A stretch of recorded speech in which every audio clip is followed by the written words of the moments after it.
ನಮಸ್ತೆ ಗುರು, ಹೇಗಿದ್ದೀರಾ? ಬೆಳಗ್ಗೆ ಸಾಕಾದಾಗ ಕನಸು ಬೀಳ್ತಿದ್ದು ಗುರು. ನಮ್ಮ ಮಾಮ ಸಟ್ಪಟ್ ತುಡುಮ್ ಅಂತ ಎಬ್ಬಿಸ್ಬಿಟ್ರು. ನಂದು ಕನಸೆಲ್ಲ ಹಾಳಾಗೋಯ್ತು. ಸಾಯಲಿ, ನಾಳೆ ಕನಸು ಕಾಣೋಣ ಅಂತ ಸುಮ್ಮನಾದೆ. ಮತ್ತು ಪಟ್ ಅಂತ ಫ್ರೆಶ್ ಅಪ್ ಆಗಿ ಬಂದಿದ್ದ ಸೆಕೆಂಡಿಗೆ ಮಾಮ ಒಂದು ವರ್ಕ್ ಕೊಟ್ಟರು.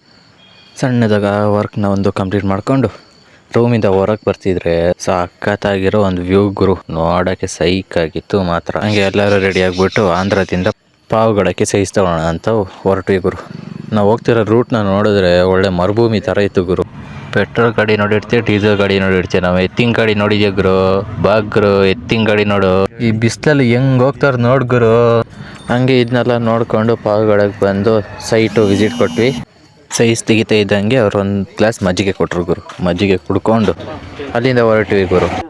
ಸಡನ್ನಾಗಿ ಕುರಿಗಳೆಲ್ಲ ನಮ್ಮೂರಿಗೆ ಯಾರನ್ನ ಕೇಳಿ ಬಂದ್ರಿ ಅಂತ ಅಟ್ಯಾಕ್ ಮಾಡೋದ. ಮತ್ತು ಅವ್ರ ಜೊತೆ ಎಲ್ಲ ಸ್ವಲ್ಪ ಒಂದು ಡೀಲಿಂಗ್ ಮಾತಾಡಿಕೊಂಡು ಅಲ್ಲಿಂದ ಹೊರಟ್ವಿ ಸೀದಾ ಚಿತ್ರದುರ್ಗಕ್ಕೆ. ಹೋಗ್ತಿದ್ದಂಗೆ ಸೈಡಲ್ಲಿ ಮಜ್ಜಿಗೆ ನೋಡ್ತಿದ್ದಂಗೆ ಸಡನ್ನಾಗಿ ಬ್ರೇಕ್ ಹೊಡೆದ್ರು ಮಾಮ. ಏನಂತ ತಿರ್ಗಿ ನೋಡಿದ್ರೆ ಮಜ್ಜಿಗೆ ಕೊಡೋಣ ಬನ್ನಿ ಅಂತ. ಹಂಗೆ ತಾಜಾ ಮಜ್ಜಿಗೆ ಕೊಟ್ಟರು. 3 ಜನ ಸೇರಿ ಮಜ್ಜಿಗೆ ಕೊಡಿದ್ವಿ. ಸಾಕಾಗಿತ್ತು ಗುರು. ಏನೇ ಹೇಳು, ಮಡಿಕೆ ಮಜ್ಜಿಗೆ ಸೈಕಾಗಿತ್ತು. ಮಜ್ಜಿಗೆ ಕುಡ್ಕೊಂಡು ಮತ್ತೆ ನಮ್ಮ ಜರ್ನಿ ಸ್ಟಾರ್ಟ್ ಮಾಡಿದ್ವಿ. ನೆಕ್ಸ್ಟ್ ವೀಡಿಯೋ ನಾಳೆ ಹಾಕ್ತೀನಿ. ಬಾಯ್.